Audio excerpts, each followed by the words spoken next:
दोस्तों नमस्कार, विनोद सिंगल के यूट्यूब चैनल पर आपका स्वागत है। आज हम बात करेंगे सूचना के अधिकार की। सूचना का अधिकार में क्या प्रावधान किए गए हैं और किस प्रकार से सूचनाओं को टाला जाता है और किस प्रकार की सूचनाएं नहीं दी जाती और किस प्रकार की सूचनाएं दे दी जाती है, इसके बारे में जानकारी करेंगे। नागरिकों को सरकारी जानकारी देने के लिए 2005 में सूचना का अधिकार अधिनियम लागू कर सरकारी कार्यालयों की पारदर्शिता और जवाबदेही सुनिश्चित की गई ताकि भ्रष्टाचार पर रोक लग सके तथा सामान्य नागरिक सरकार के काम को सक्रिय रूप से देख सके, उनकी देखरेख कर सके। समय समय पर इस अधिनियम में संशोधन भी किए गए। लोगों में जागरूकता की कमी, सरकारी कार्यालय का सूचना देने से बचने व बहाने बनाने का प्रयास, लोगों द्वारा बिना मतलब की सूचना मांगना, सूचना की खराब गुणवत्ता, सूचना पर समय पर सूचना ना देना तथा अनावश्यक परेशान कर आवेदक को सूचना से वंचित करना अब सरकारी कार्यालयों का तथा सूचना प्राप्त करने वालों का ये एक आप कहें कि मुख्य कारण बन गया है सूचना के अधिकार का दुरुपयोग का।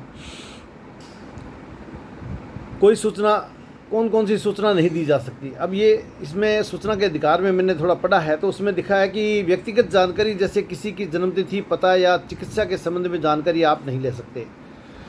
गोपनीय जानकारी जैसे किसी तीसरे पक्ष के वाणिज्यिक रहस्यों वाली सूचना के लिए विभाग तीसरे पक्ष से सहमति लेकर ही सूचना दे सकता है। सहमति लेने के लिए विभाग तीसरे पत्र को पत्र लिखता है। यदि उसको सहमति मिल जाती है तो वो सूचना दे देता है। सुरक्षा से संबंधित, भारत की सुरक्षा से संबंध के बारे में आप सूचना नहीं मांग सकते और सूचना नहीं दी जा सकती। इन 3 नियमों को कई बार इनको का दुरुपयोग भी करता है सूचना प्राप्त करने वाला भी, और कई बार विभाग भी इनका बहाना बना करके अपने हिसाब से इन नियमों की व्याख्या करके आवेदक के आवेदन को अस्वीकृत कर देते हैं। सूचना का अधिकार 2005 में 1 माह में सूचना देनी होती है। कई कार्यालय सूचना नहीं देते हैं, कई बार समय लगता है या डाक लेट पहुंचती है, तो उनको मालूम है कि सूचना नहीं देने पर कई बार ये भी होता है कि आवेदक को गुमराह करने के लिए भी ऐसा हो जाता है। तो इसमें क्या होता है कि वो सूचना प्राप्त करने वाला फिर जब सूचना नहीं मिलती तो चुप होकर के बैठ जाता है। तो ऐसी स्थिति में ये भी गलत है। इस तरह से फिर जब सूचना नहीं मिलती तो प्रथम अपील होती है तो सरकार का समय खराब वेस्ट होता है। तो प्रथम अपील को भी कई बार सरकारी कार्यालय खारिज कर देते हैं, जिससे अपराधी जो प्रथम अपील करता है वो सोचता है भी अपील भी कर ली, अब भी कुछ नहीं मिला, तो फिर वो चुप हो जाता है। लेकिन उसके पास द्वितीय अपील करने का प्रावधान सूचना के अधिकार अधिनियम में किया गया है। राज्य सूचना आयुक्त को वह अपनी द्वितीय अपील कर सकता है। प्रक्रिया थोड़ी जटिल है क्योंकि कुछ 2 प्रतियों में सूचना की अपील की जा सकती है, और अपील की कॉपी और प्लस सूचना जो मांगी है उनकी कॉपियाँ, प्लस आपने जो 10 रुपये की शुल्क राशि दी है उसका सबूत वगैरह सब लगा करके आपको भेजनी होती है। फिर भी यदि द्वितीय अपील कोई करना चाहे तो एक जैसे 2 आवेदन, समस्त आवेदन, प्रथम अपील, शुल्क विवरण सबूत, आवेदन तथा प्रथम अपील प्रस्तुत करने का सबूत एवं द्वितीय अपील का कारण बताते हुए आयुक्त तथा राज्य सूचना आयोग को अपील की जाती है। जहां पर किसी भी प्रकार की कोई कमी पाई जाती है तो द्वितीय अपील अधिकारी द्वारा अपीलार्थी को अपील लौटा दी जाती है, जिसमें लिखा होता है कि आपने क्या कमी रख दी।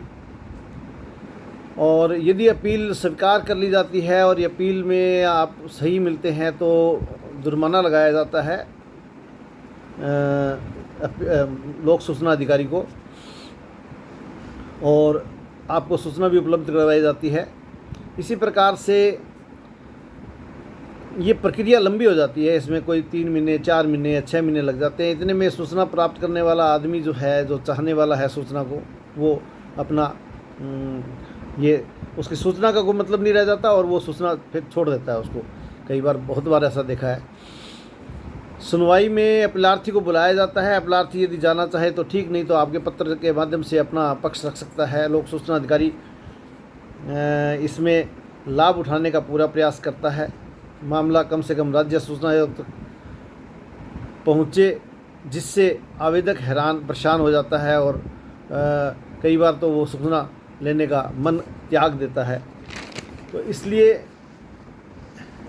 कई बार मैंने देखा है कि आवेदन पर लिखा रहता है, उस पर जब सूचना मांगते हैं तो अपने पास जब लेटर आता है उनका लोक सूचना अधिकारी का, मैंने देखा है उसमें लिखा रहता है कि आवेदन शुल्क देयता उचित नाम से देय नहीं है। अब उचित नाम अपने को पता नहीं होता या सही नाम से देय नहीं होता तो अपने लिखते हैं उनका लोक सूचना अधिकारी लिखते हैं। लोक सूचना अधिकारी का नाम नहीं लिखना, उनके पद का नाम लिखना है, अतः सूचना उपलब्ध नहीं करवाई जा सकती। कई बार लिखा होता है कि आपका आवेदन पत्र अस्पष्ट है, अतः स्पष्ट सूचना नहीं दी जा सकती। चाही गई सूचना भविष्य से संबंधित है, अतः सूचना उपलब्ध नहीं करवाई जा सकती। चाही गई सूचना विस्तृत है, अतः सूचना उपलब्ध नहीं कराई जा सकती। चाही गई सूचना प्रश्नात्मक है, अतः सूचना उपलब्ध नहीं कराई जा सकती। सूचना हमारे क्षेत्राधिकार में नहीं आती, अतः सूचना उपलब्ध नहीं करवाई जा सकती। इसी प्रकार से और भी जो बातें लिखी जाती है, अन्य पक्षकार से संबंधित है, जिस प्रकार चाही गई है उस प्रकार से उपलब्ध नहीं है, इस कार्यालय से संबंधित नहीं है, सूचना पूर्ण विवरण के साथ भेजें, सूचना काल्पनिक है, सूचना जिज्ञासा से संबंधित है या जिज्ञासापूर्ण है। इसी प्रकार से सूचना निजी होने के कारण उपलब्ध नहीं करवाई जा सकती। चाही गई सूचना इस कार्यालय से संबंधित नहीं है, सुरक्षा से संबंधित है, अतः उपलब्ध नहीं करवाई जा सकती। तृतीय पक्ष से संबंधित है, अतः उपलब्ध नहीं करवाई जा सकती। यह अधिनियम लागू नहीं होता है, इसलिए यह सूचना उपलब्ध नहीं कराई जा सकती। वांछित सूचना संधारित नहीं है, अतः सूचना उपलब्ध नहीं कराई जा सकती।